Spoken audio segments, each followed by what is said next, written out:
کہ آیت بسم اللہ جو ہے وہ سورہ فاتحہ کا حصہ ہے یا نہیں. تاہم چونکہ ایک موقف یہ ہے کہ آیت بسم اللہ بھی سورہ فاتحہ کا جز ہے، اس میں شامل ہے.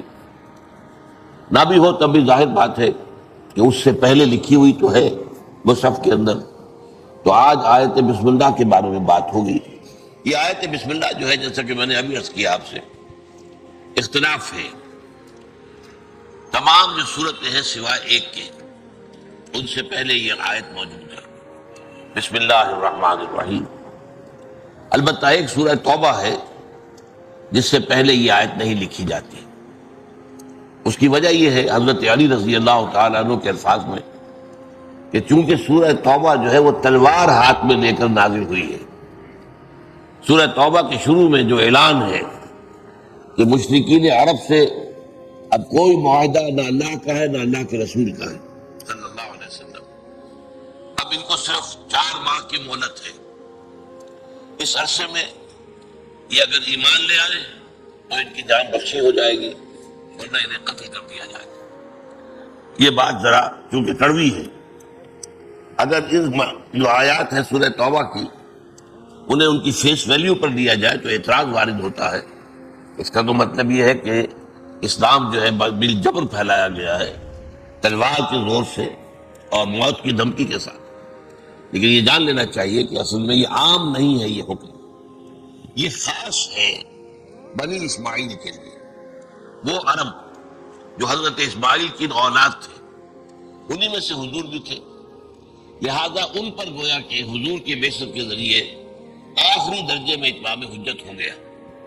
اب اگر وہ ایمان نہیں لائیں گے تو اللہ تعالیٰ کا جو مستقل قانون ہے کہ جس قوم کی طرف اللہ رسول بھیج دیتا تھا، اگر وہ قوم انکار کرتی تھی تو ہلاک کر دی جاتی تھی. جیسے آپ کو معلوم ہے قوم نوح ساری کی ساری غرق کر دی گئی، قوم ہود، قوم عاد جس کا نام ہے برباد کر دی گئی، تباہ کر دی گئی. قوم صالح جس کا نام سمود ہے وہ بھی اسی طرح ہلاک کیے گئے. قوم شعیب جس کا نام مدین ہے. اگر یہ ویڈیو آپ کو اچھی لگی ہے تو آپ کائنڈلی ریالٹی سپیک کو سبسکرائب کریں، ویڈیو کو لائک کریں اور کمنٹ میں جزاک اللہ لکھیں تاکہ ہمیں اس طرح کے موٹیویشن ملتے رہیں اور ہم آپ کو اس طرح کی ویڈیو شیئر کرتے رہیں. جزاک اللہ خیر. وہ بھی ہلاک کیے گئے. آل فرعون وہ بھی غرق کیے گئے. اسی طرح سے در حقیقت یہ حکم اب ان لوگوں کے لیے جن میں سے حضور تھے اور جن کی طرف حضور کی اصل بعثت تھی. هو الذی بعث فی الامیین رسولا منہم، وہی ہے اللہ جس نے بھیجا ہے ان امیین میں سے ایک رسول، انہی میں سے. یہ کوئی باہر سے آیا ہوا نہیں ہے، اجنبی نہیں ہے، انہی میں سے ہے. لہذا ان پر اتمام حجت آخری درجے میں ہو چکی ہے.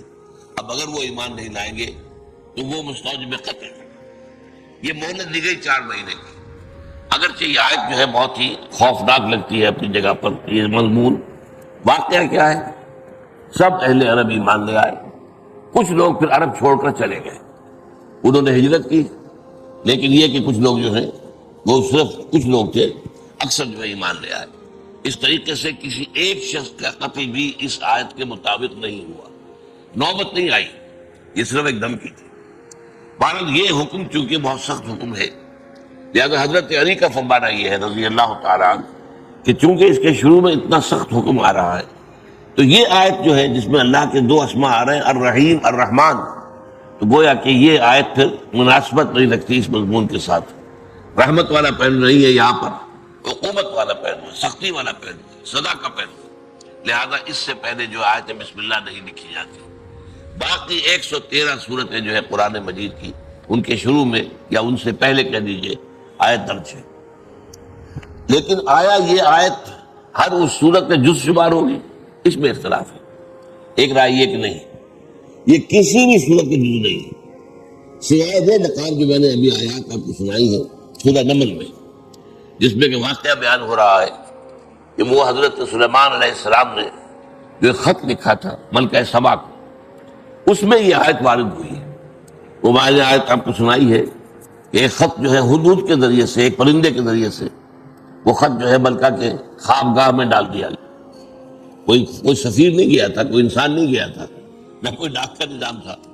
بہرحال اس نے وہ خط پڑھا، پھر اپنے دربار میں اس نے کہا قالت یا ایھا الملأ، اے سرداروں، اے سرداران قوم، انی القی الیہ کتاب کریم، میرے پاس ڈال دیا گیا ہے لا کر ایک خط جو بہت ہی پرجلال خط ہے، بہت جلالت آمیز ہے، انہ من سلیمان، اور یہ خط سلیمان کی طرف سے ہے، وَإِنَّهُ بسم اللہ الرحمن الرحیم، اور اس کا آغاز ہوا ہے اس سے کہ نام شروع نام کے اللہ کے نام سے کہ جو رحمان ہے اور رحیم ہے۔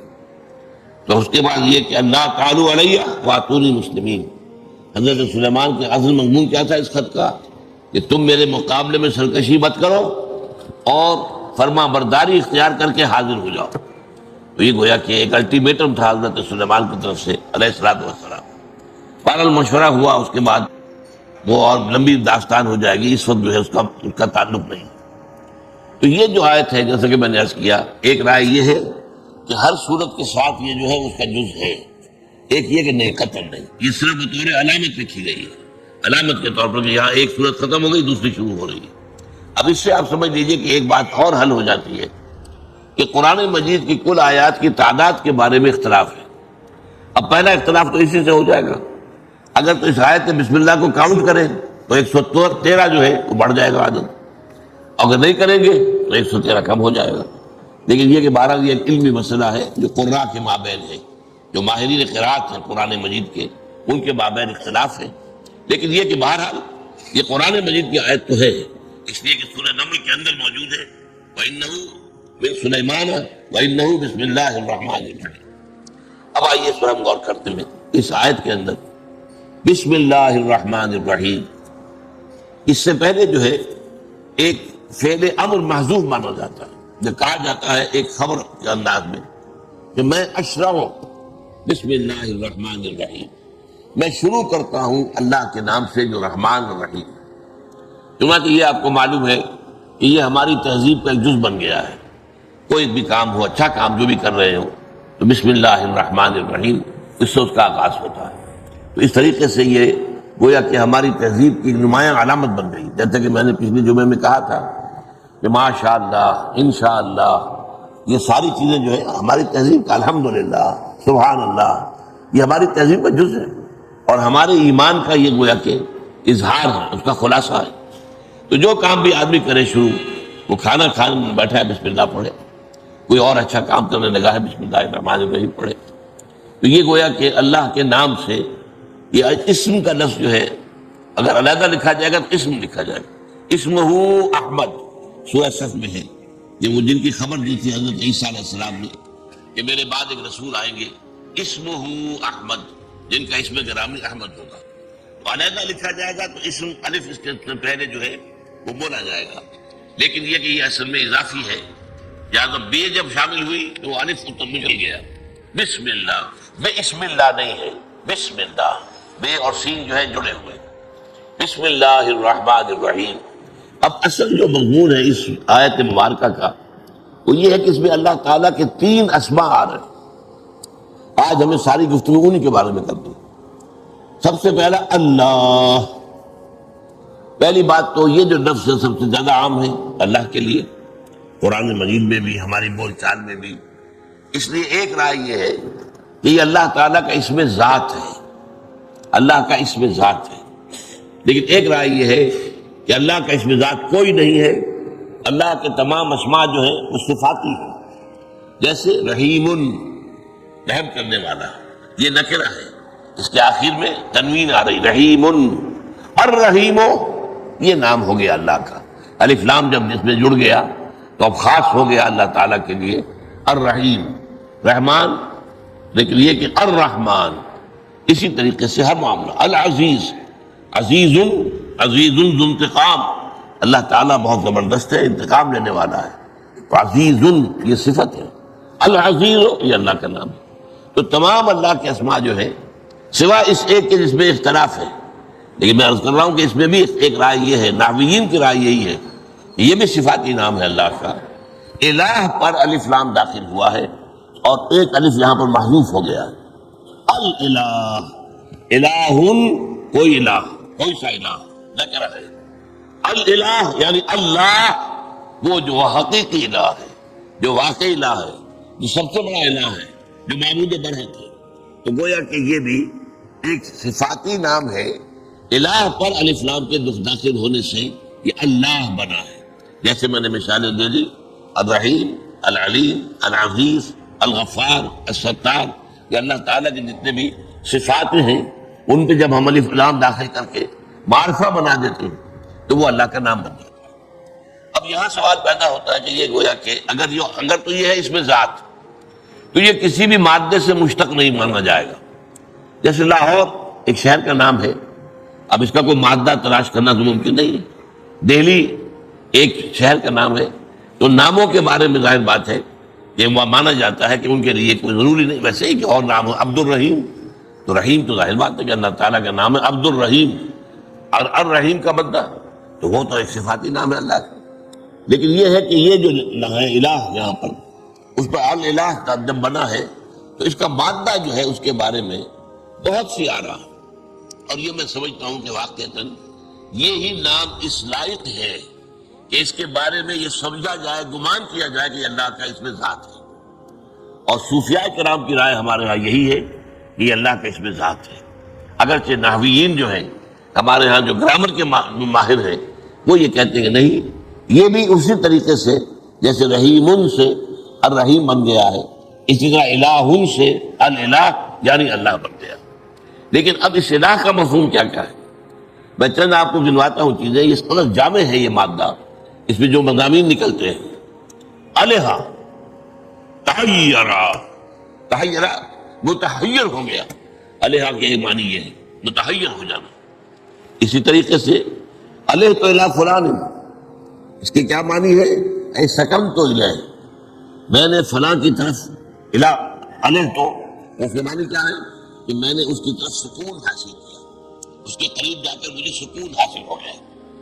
اسی طرح الہ الرجل یعلہ اذا فزع من امر نزل به فلاحہ غیرہ اے اجارہ، اگر کوئی شخص کہتا ہے کہ فلاں شخص جو ہے اس نے الہ کیا، اس کی طرف راغب ہوا اس لیے کہ اس پر کوئی مصیبت آ گئی تھی اور اس مصیبت کے لیے اس نے اس کی پناہ طلب کی۔ اسی طرح الہ الفصیل الی امہ، اونٹنی کا بچہ جو ہے بچڑا ہوا تھا، اس سے بچھڑا ہوا تھا، لیکن کسی طرح اس کی نسل باندھا ہوا ہوتا ہے، جیسے کہ آپ بھی بھینسوں کے بچوں کو جو ہے وہ باندھ کر رکھتے ہیں، ورنہ دودھ پی جائے گا سارا کا سارا، آپ کو کیا ملے گا؟ لہذا وہ یہ ہے کہ اس کو باندھ کر رکھو، اگر کہیں اس کا رسہ کھل گیا تو کہاں جائے گا؟ وہ تیر کی طرح سیدھا جائے گا اپنی ماں کی تھنوں کی طرف۔ اس کو بھی کہا گیا الہ، جیسے کہ وہ بچہ جو بچھڑا ہوا تھا اپنی ماں سے، دور تھا، اسے علیحدہ کر دیا گیا تھا، اسے جب آزادی ملی ہے تو لوٹا ہے، دوڑا ہے، بھاگا ہے اپنی ماں کی طرف۔ لا یلوہ کے معنی ایک اور بھی ہے، اس کے معنی ہے احتجبا، کوئی چیز کی جو چھپ گئی، ہماری نگاہوں سے اوجھل ہو گئی، احتجبا چھپ گئی۔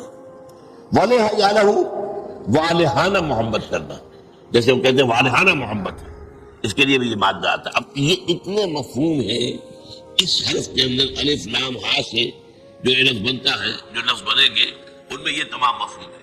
اب اس میں دیکھیے کہ 3 تصورات ہیں اللہ کے بارے میں، یہ ہے بہت نقطہ اہم جو سمجھ لیں۔ ایک عوام الناس کا تصور کیا ہے الہ کا، معبود کا، کہ وہ مشکل کشا ہے، وہ ہمارے تمام مسائل کا حل کرنے والا ہے، مصیبت کا دور کرنے والا ہے، وہ رزق دینے والا ہے، وہ ہماری ضرورتیں پوری کرنے والا ہے، قاضی الحاجات ہے۔ یہ جو تصور ہے یہ عوام کا تصور ہے۔ اللہ کی طرف ان کا رجوع اس حیثیت سے ہوتا ہے، وہ اللہ سے رزق طلب کرتے ہیں، اللہ تعالیٰ ہی سے اعانت طلب کرتے ہیں، اللہ تعالیٰ ہی سے اپنی مصیبت کے اندر مدد طلب کرتے ہیں، اللہ تعالیٰ ہی سے اپنی بیماری میں شفا کی درخواست کرتے ہیں۔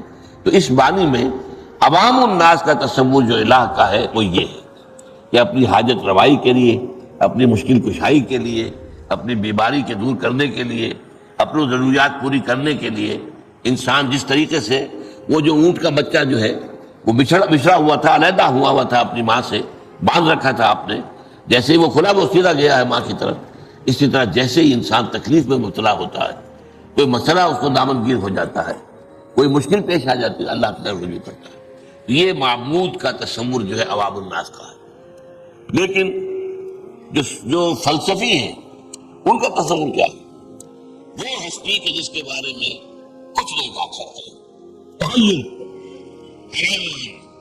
اللہ کی عظمت کا کوئی اندازہ ہم کر نہیں سکتے، اللہ کی ذات کا تو کوئی تصور تک ممکن نہیں۔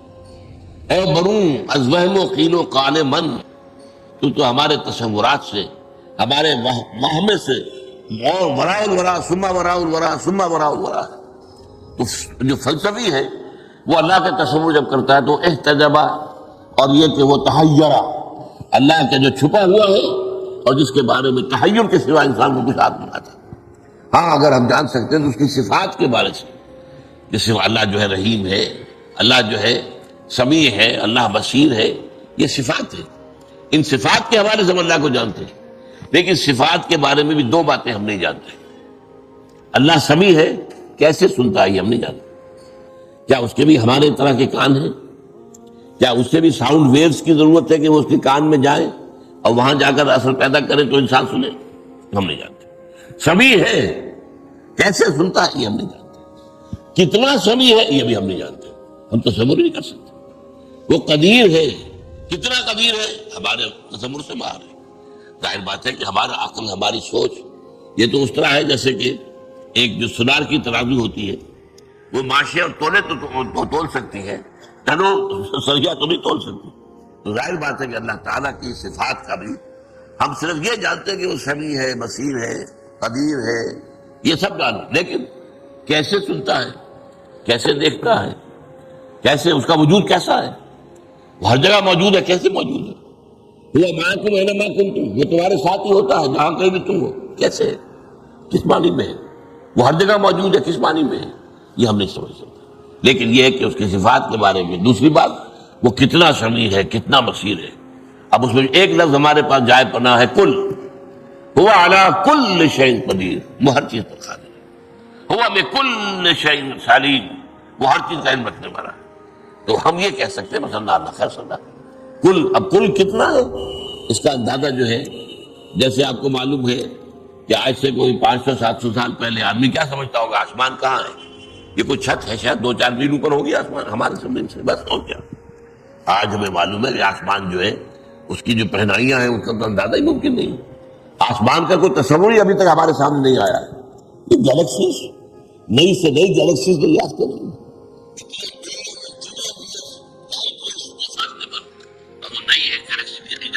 معلوم ہو رہی ہے، انکشاف ہو رہا ہے، لیکن کیا سمجھتا تصور تھا پہلے انسان کو؟ تو بس اسی طریقے سے میں کہا کرتا ہوں، مثال کے طور پر یہ بات کہ اللہ بارش برساتا ہے، کیسے برساتا ہے؟ آج سے 400-500 سال پہلے اگر کسی بیچارے دیہاتی کا تصور یہ ہو کہ جیسے کوئی ماشکی جو ہے وہ مشق سے چھڑکاؤ کرتا ہے، ایسے اللہ تعالیٰ کے ساتھ کو بہت بڑی مشق ہے اور اس مشق کے ذریعے سے چھڑکاؤ کر رہا ہے، اگر یہ بھی اس کا تصور ہے اللہ کر رہا ہے تو اس کے ایمان میں کوئی خلل نہیں ہے، اس لیے کہ اس نے یہ تو مان لینا اللہ کر رہا ہے، کسی دیوی کی طرف یا دیوتا کی طرف منسوب نہیں کر رہا، اللہ کر رہا ہے۔ تو اس معنی میں اس کا جو صحیح ہے توحید قائم ہے۔ البتہ یہ کہ ظاہر بات ہے کہ تصور تو اس کا اپنی ذہنی سطح کے مطابق ہوگا، اپنی ذہنی سطح سے بالا تر ہو کر تو سوچنا اس کے لیے ممکن نہیں۔ تو آج ہمیں معلوم ہے کہ بارش کیسے برساتا ہے اللہ، کہ سمندروں سے پانی بخارات بن کر اوپر اٹھتا ہے، اوپر جا کر بادل بن جاتے ہیں، پھر ہوائیں ہیں، ہوائیں جو ہے ان کو لے کر دور دراز جگہ پر جاتی ہیں، پھر بارش برستی ہے۔ اب یہ لیکن ہم کیا کہیں گے، یہ سارا نظام اللہ کا قائم کردہ ہے اور اللہ کے حکم کے تحت چل رہا ہے، لہذا اللہ بارش برساتا ہے۔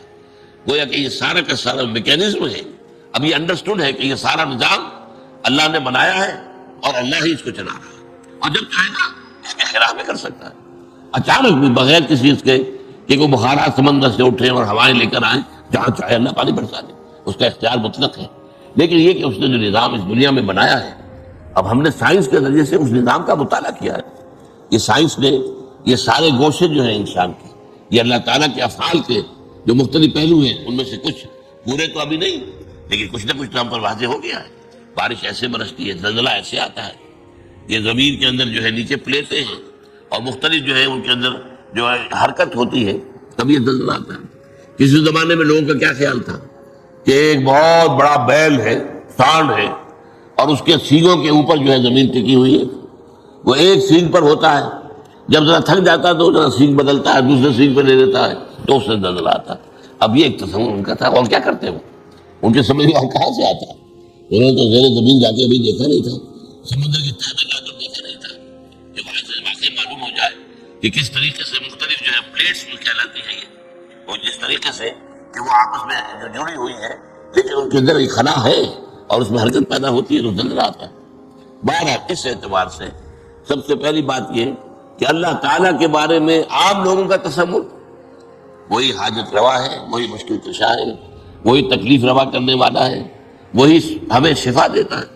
جیسے سورہ شعراء میں فرمایا وَإِذَا مَرِضْتُ فَهُوَ يَشْفِينِ، جب میں بیمار ہوتا ہوں تو وہی مجھے شفا دیتا ہے۔ یہ ساری چیزیں جو ہے اللہ تعالیٰ کرتا ہے، لہذا فطرت کیا ہے انسان کی، تکلیف میں وہ رجوع کرتا ہے۔ ہاں جب آدمی آرام سے ہوتا ہے تو اس پر غفلت آ جاتی ہے، پھر وہ اللہ کی طرف متوجہ کم ہوتا ہے، تکلیف میں اللہ کو پکارتا ہے۔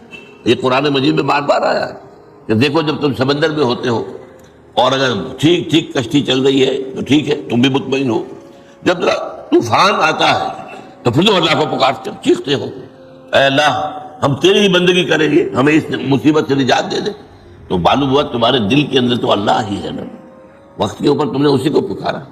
اور یہی اصل میں واقعہ بیان ہوتا ہے ابو جہل کے بیٹے کے ایمان لانے کا۔ حضرت اکرمہ رضی اللہ تعالیٰ عنہ ابو جہل کے بیٹے تھے، اور تھے وہ بھی ساتھ میں، آج ابو جہل کا بیٹا، وہ تو آپ کو معلوم ہے کہ پتا پر پوت اور پتی پر گھوڑا، بہت نہیں تو تھوڑا تھوڑا تو جیسا پتا تھا ابو جہل سخت ترین انسان، ایسے ہی وہ بھی تھے۔ لیکن وہ جو میں آج شروع میں بیان کر چکا ہوں، جب سورہ توبہ کی آیات آ گئی کہ اب یا تو 4 مہینے کے اندر اندر ایمان لے آؤ یا قتل عام ہو جائے گا تمہارا، تو یہ بھی ان میں سے شامل تھا، یا شامل تھے کہوں گا اس لیے کہ بعد میں تو وہ ایمان لے آئے اور صحابی ہیں، اور مسیلمہ کذاب کے خلاف جو ہے جنگ کرتے ہوئے شہید ہوئے، اور بہت ہی بہادری کے ساتھ جہاد کیا انہوں نے بعد میں اللہ کی راہ میں۔ تو وہ جو ہے ان کی گردن اکڑی ہوئی تھی کہ میں اس وجہ سے تو ایمان نہیں لاؤں گا محمد صلی اللہ علیہ وسلم، ٹھیک ہے میں ملک چھوڑ کر جا رہا ہوں۔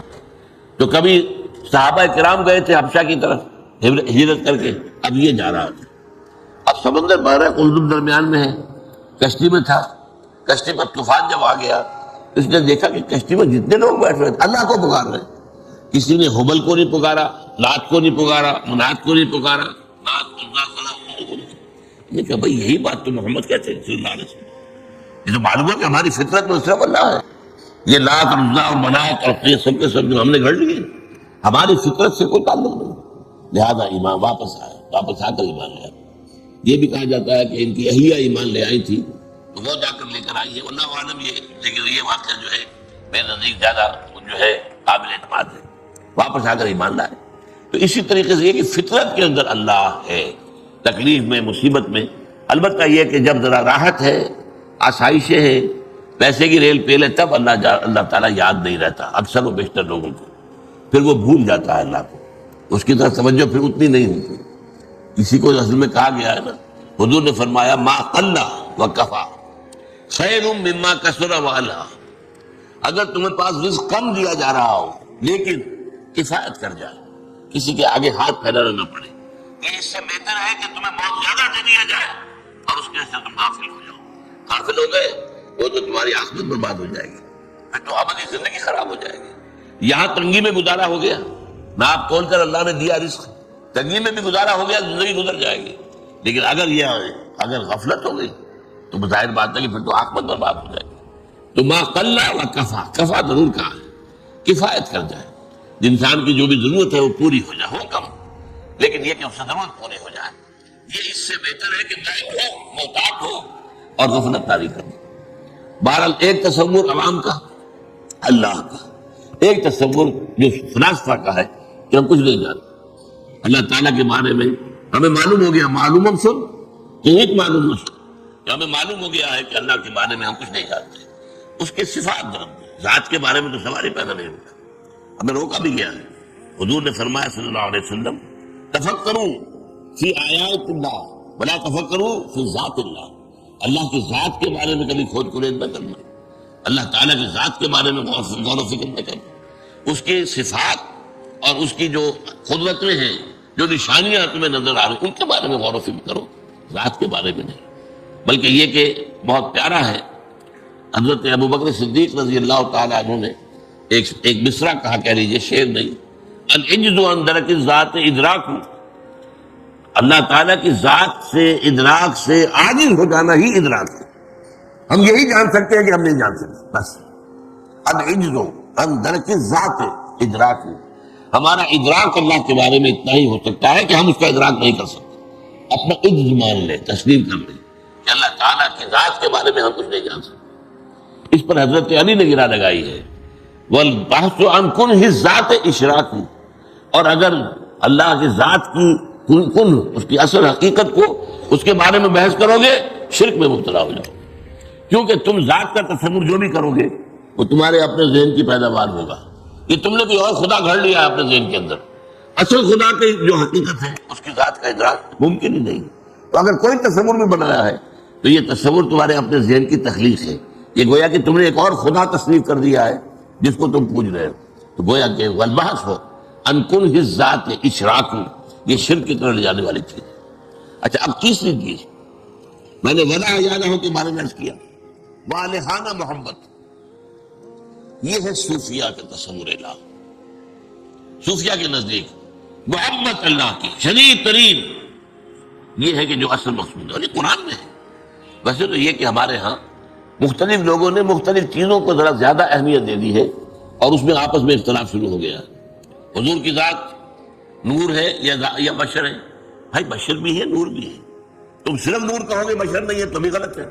یہ نفی ہو جائے گی قرآن کی. قل انما انا بشر مثلکم، میں تمہاری طرح کا انسان ہوں. اگر تم صرف بشر کہو گے اور نور نہیں مانو تب غلط ہو جائے گا. اس لیے کہ ظاہر بات ہے کہ روح محمدی، وہ نور محمدی اور روح محمدی ایک ہی ہے. میں نے آپ کو بتایا بارہا کہ یہ روح جو ہے ہماری نورانی ہے. جیسے فرشتے جو ہے نور سے پیدا کیے گئے، اسی طریقے سے ہماری ارواح نورانی ہے. میرے اندر بھی نور ہے، آپ کے اندر بھی نور ہے. ہمارا نور تولا تولا ماشا ماشا، حضور کا نور اور اس کے آپ اندازہ ہی نہیں کر سکتے. اس نور نے اس طرح احاطہ کر دیا ہے حضور کی شخصیت کا کہ گویا کہ مجسم نور ہو گئے، جس کو ہم کہتے ہیں مجسم نور، سرتاپا نور. لیکن یہ کہ بہرحال وہ نور جو ہے وہ حضور کے اندر بھی ہے اور اللہ نے ہر ایک کے اندر رکھا ہے. جس کو علامہ اقبال نے جو کہا ہے کہ ای بنوک ای فکر چادا کے یہود نور حق اسینہ آدم رمود. یہ جو بینکوں کا نظام ہے، یہ سارا جو کیپٹلزم ہے جو سود اور بینکنگ کے نظام پر کھڑا ہوا ہے، اور یہ بینکوں کا جس طریقے سے ہمارا پھٹا ہے یہ آپ کو معلوم ہوگا. جس طریقے سے پورے مغرب کے اندر جو ڈپریشن آئی ہے، ان کی معیشت جو ہے وہ نیچے گئی ہے بہت تیزی کے ساتھ. ٹریلینز آف ڈالر جو ہے وہ دیے گئے بینکوں کو زندہ رہنے کے لیے. جس طریقے سے وہ مر رہا ہو تو اسے آکسیجن دی جاتی ہے، اسی طرح ڈالر یہ سارے بڑے سے بڑے دیوالا ہو رہے ہیں. اور اس کو دیا گیا. اور بہت بڑی بحث ہے امریکہ میں اس وقت یہ کہ وہاں کے لوگ کہتے ہیں یہ جو تمہارے پاس پیسے ہیں یہ ہمارے ٹیکسوں کا پیسہ ہے، یہ کیوں سرمایہ داروں کو دے رہے ہو؟ اگر بینک ختم ہو گیا تو ہو جائے. اگر کسی اور آدمی کا جو ہے کوئی کاروبار کرتا ہے دیوالا ہو گیا تو ہو گیا. آپ اس کے فوراً جا کر جو ہے دادرا سے تو نہیں کرتے. تو بینکوں میں کیوں تحفظ کیا جا رہا ہے؟ یہ بحث ہے اس وقت امریکہ کے اندر. لیکن وہ چونکہ بینکنگ جو ہے وہ ہمارے پورے اس موجودہ اقتصادی نظام جو عالمی ہے اس کی بنیاد ہے. لیکن میں یہاں آپ کو علامہ اقبال کا شعر سنا رہا تھا، یہ فکر چالا کے یہود. یہ بینکنگ کا نظام یہودیوں کی عیارانہ جو ذہنیت ہے اس کی پیداوار ہے. یہودی موجد ہے اس کے. بینک کا نظام آج سے تقریباً 300 برس پہلے شروع ہوا، اس سے پہلے دنیا میں نہیں تھا. لیکن یہ ہے کہ بنانے والے کون ہیں؟ یہودی. اور اسی بینکنگ کے نظام سے انہوں نے پہلے پورے یورپ پر قبضہ کیا. اب آپ کو معلوم ہے امریکہ پر بھی قبضہ ہے.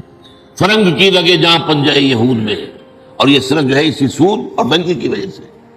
علامہ اقبال کہتے ہیں کہ نور حق اسینہ آدم رمود. اس بینکنگ کے نظام نے انسان آدم کے اندر اللہ نے جو نور رکھا ہوا تھا سینے کے اندر وہ نکال باہر کیا. اب انسان حیوان بن کر رہ گیا، بلکہ بھیڑیا بن کر رہ گیا. حیوان نہیں، درندہ بن کر رہ گیا. ادربا آخر جمی زائد فتن کسن غانت لذت قرض حسن. یہ ربا سے تو آپ کو معلوم ہے کہ اس کے بدلے خبیث سے تو سوائے فتنوں کے اور کیا برآمد ہوگا. اور لوگوں کو معلوم ہی نہیں رہا قرض حسن اور دینے کے اندر اس قدر لذت ہے. بھائی میرے پاس پیسہ رکھا ہے، تمہاری ضرورت لے لو، ضرورت پوری ہو جائے مجھے دے دینا. اور اس میں بھی کہا گیا ہے کہ اگر کسی وجہ سے اس کو تاخیر ہو گئی ہے، فلاں وقت اس نے کہا تو میں دے دوں گا، نہیں دے پایا، کوئی نہیں، مہلت دو اسے. اور یہ بھی ہو سکتا ہے تم صدقہ ہی کر دو، دے ہی دو اس کو. اگر وہ غریب جو ہے اس وقت ایسی حالت میں پھنس گیا ہے کہ اس کے لیے اب آپ سے کرنا ممکن نہیں ہو رہا ہے یا بہت مشکل ہو گیا ہے، صدقہ کر. وَأَن تَصَدَّقُوا خَيْرٌ لَكُمْ. اس سورہ بقرہ میں جہاں سود کی حرمت کا بیان آیا ہے وہی آئے. اول تو یہ کہ مہلت دو اسے ادا کرنے میں. اس کے اندر یہ سختی نہ کرو کہ فوراً لاؤ. شائلاک کی طرح، وہ جو شیکسپیئر کے ایک ڈرامے کا یہودی کردار تھا کہ اس نے یہ طے کر لیا تھا کہ میں قرض تو دے رہا ہوں تمہیں، لیکن تمہارے گوشت کا تو ٹکڑا میں لوں گا اتنا 1 پاؤنڈ اگر تم دے نہ پائے. وہ نہیں دے پایا. اب اس کے بعد جو ہے وہ مقدمہ گیا اس کے یہاں، بڑا اہم واقعہ ہے. وہاں پر اللہ نے بھی طے تھا، کاٹو اس کے جسم سے مجھے 1 پاؤنڈ گوشت کاٹ کے لینا ہے. یہ طے ہے، معاہدہ ہے. اس وقت جو ہے وہ ڈینیل کیم ٹو ججمنٹ. یہ شیکسپیئر کہتا ہے کہ ایک بہت ذہین آدمی جو ہے اس وقت اس نے فیصلہ کیا کہ ٹھیک ہے گوشت تم کاٹ لو، خون نہ گرے، خون تمہارے معاہدے میں شامل نہیں ہے، زیادہ گوشت لے لو، البتہ خون کا ایک قطرہ بھی گرا تو تم پکڑے جاؤ گے. تو اس میں جو ہے اس نے توبہ کی بات آیا. بہرحال یہ جو ہے نظام اس دنیا کے اندر، یہ سودی نظام، یہ بینکنگ، الربا آخر چمی زائد فتن کثرت دانت لذت قرض حسن. قرض حسنہ جو ہے دینا کسی کو، اس میں کتنی روحانی لذت ہے. آدمی کو کس قدر سکون حاصل ہوتا ہے. میرے پاس بیکار رکھا ہوا تھا پیسہ، میں نے اس کو دے دیا ہے، اس کی ضرورت پوری ہو گئی ہے.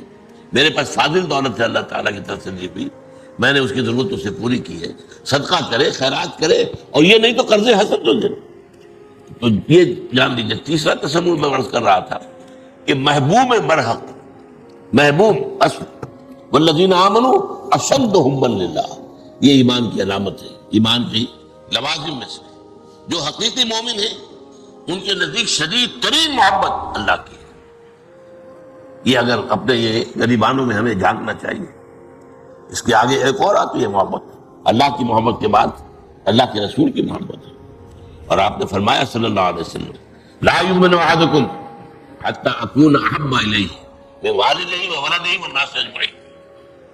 تم میں سے کوئی شخص مومن نہیں ہو سکتا جب تک کہ میں اسے محبوب تر نہ ہو جاؤں، اپنے والد سے بھی، بیٹے سے بھی، اور تمام انسان. یہ حضور کی محبت اگر اس درجے نہیں پہنچی ہے تو گویا کہ پھر مومن نہیں ہو، حقیقی مومن نہیں ہو. حقیقی مومن وہ ہے جس کے دل کے اندر محبت، سب سے پہلے تو یہ کہ اللہ کی محبت. اور جو ایک اور آیت ہے سورہ توبہ کی جس میں جمع کی گئی 3 محبت اور اس کے مقابلے میں 8 محبتیں. قل ان کان آباؤکم وابناؤکم واخوانکم وازواجکم وعشیرتکم واموال اقترفتموها وتجارت تخشون کسادها ومساکن ترضونها.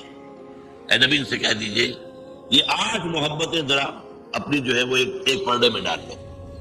باپ کی محبت، بیٹوں کی محبت، بیویوں کی محبت، بھائیوں کی محبت، رشتہ داروں کی محبت، مال کی محبت جو بڑی مشکل سے محنت کر کے جمع کیا ہے، اس تجارت کی اور کاروبار کی محبت جس کے اندر تم ڈرتے رہتے ہو کساد بازاری نہ آ جائے، بندہ نہ ہو جائے. اور وہ محل جو تم نے بنائے ہیں، عالی شان کوٹھیاں بنائی جو تمہیں بہت محبوب ہے، ان 8 چیزوں کی محبت ایک پردے میں ڈالو. اگر یہ احب ہے، احب الیکم من اللہ ورسولہ وجہاد فی سبیلہ فتربصوا حتی یأتی اللہ بامرہ. 3 محبتیں ڈالو دوسرے پردے میں، اللہ کی محبت، رسول کی محبت، اور اللہ کی راہ میں جہاد کی محبت. اب دیکھو کون سا پردہ بھاری.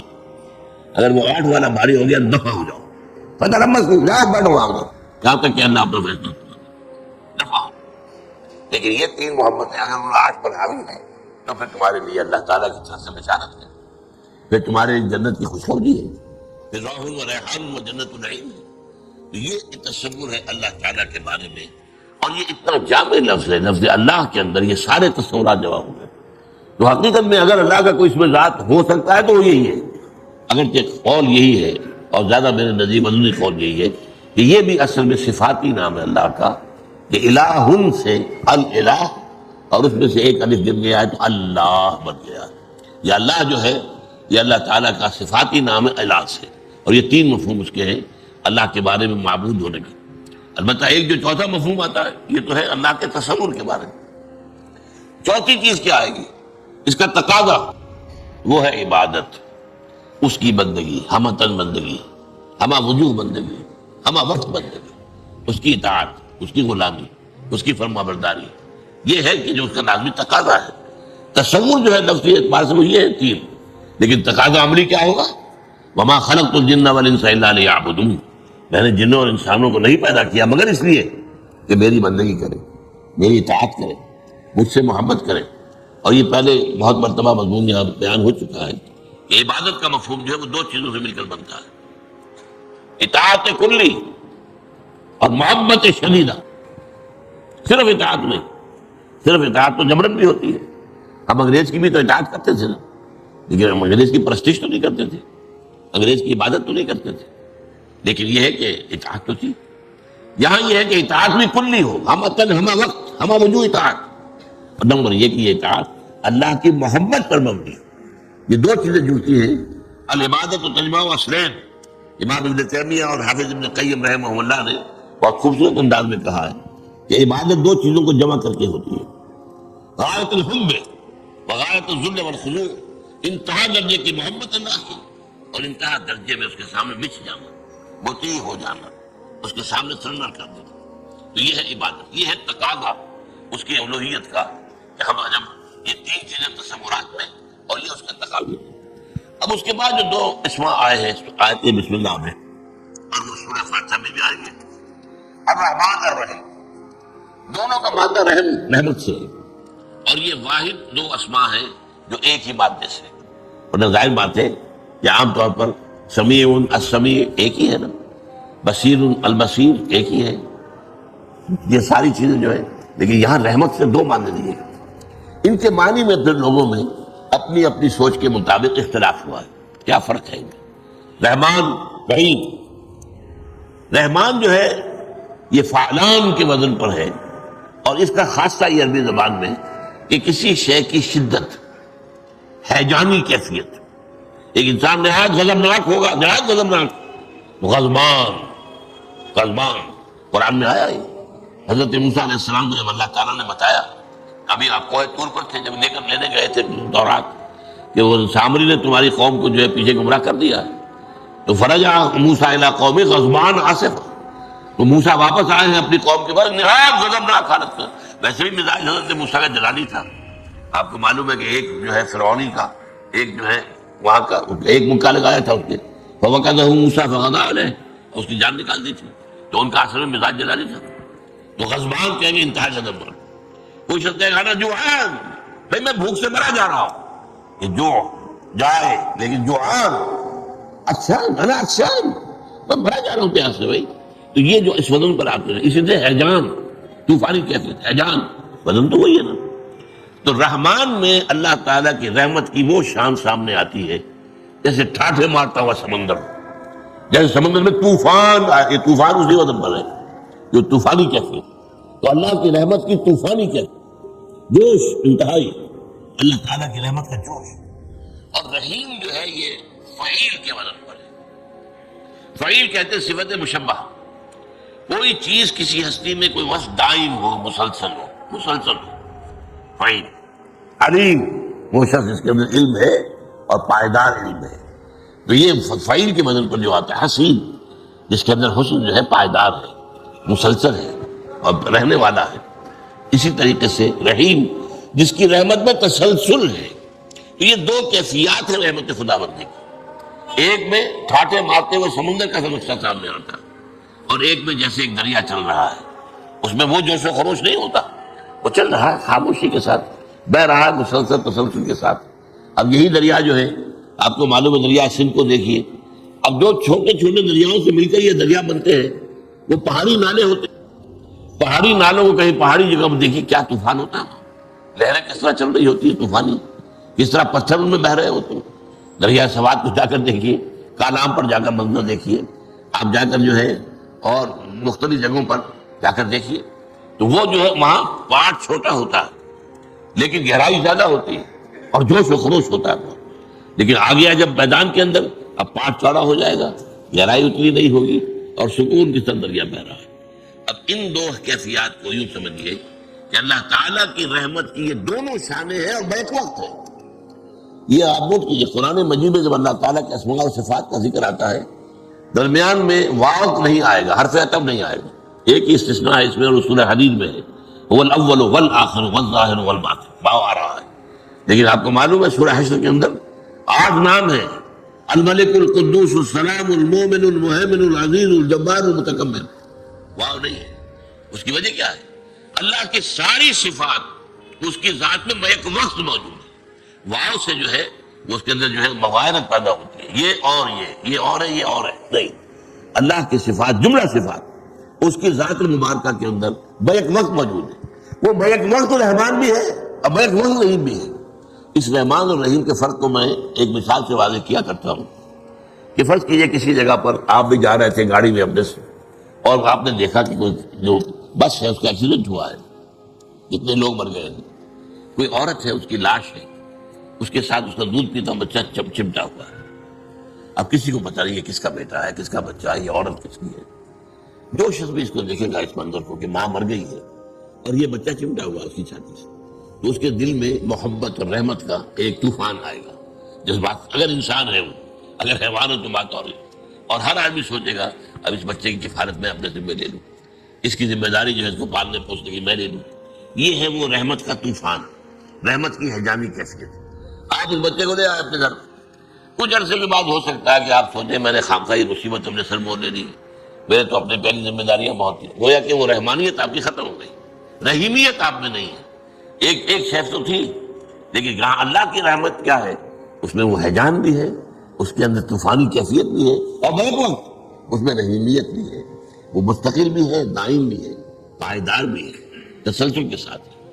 اس لیے بعض مفسرین نے کہا ہے رحمان الدنیا و رحیم الآخرہ. اللہ کی صفت رحمانیت کا ظہور دنیا میں ہوتا، یہ عارضش ہے، دنیا عارضش ہے. اللہ کی صفت رحمانیت کی دوپہری کائنات پیدا ہوئی، لیکن اس کی تربیت، اس کی ربوبیت یہ اللہ کی صفت رحیمیت ہے. اور رحیمیت کی شان اصل میں ظاہر ہوگی آخرت کے اندر، جہاں پہ تسلسل رہے گا، مسلسل ہوگی. اس کے لیے پھر کوئی حد نہیں ہے، کوئی انتہا نہیں ہے. تو لہٰذا اس اعتبار سے رحمان الدنیا و رحیم الآخرہ. لیکن یہ کہ میرے نزدیک وہ جو پہلا مفہوم میں نے آپ کے سامنے بیان کیا ہے کہ رحمت خداوندی کی یہ دونوں شانیں بیک وقت موجود ہیں. ایک جس میں جوش ہے، خروش ہے، جس میں طوفانی کیفیت ہے، ہیجانی کیفیت ہے. السلام علیکم ورحمۃ اللہ وبرکاتہ. ہمارے اس نئے channel internal faith with art music کو سبسکرائب کریں. آپ کا شکریہ.